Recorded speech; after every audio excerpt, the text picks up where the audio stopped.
le confiné solitaire et solidaire se demande quelles sont, en chaque pays, les forces et les faiblesses qui conduisent ou font obstacle à de bonnes pratiques pour lutter contre une pandémie.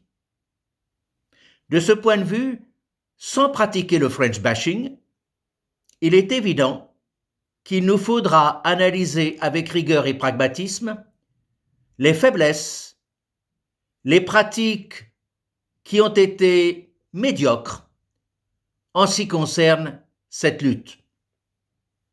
À n'en pas douter, parmi ces difficultés, il y a notamment celle des silos, celle d'une conception pyramidale du fonctionnement de notre société qui fait obstacle à des solutions pragmatiques, concrètes, qui peuvent être trouvées par les intéressés elles-mêmes ou eux-mêmes.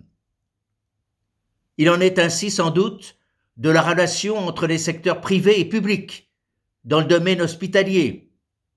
L'impression est en effet qu'une synergie insuffisante a été établie, que pire encore peut-être, des préjugés idéologiques, de vieilles pratiques de blocage ont empêché cette synergie et le traitement dans l'urgence d'un certain nombre de cas pour sauver des vies. Il en va de même dans le domaine des relations de travail. Il est essentiel de considérer le dialogue social comme un pilier de l'état de droit et de nos démocraties.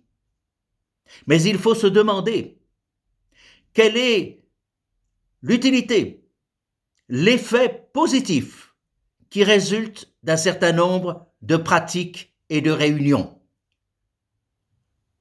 Il permet de penser qu'une centralisation excessive, qu'une multiplication de réunions, de comités, finit d'une certaine façon par épuiser les capacités créatrices des intéressés.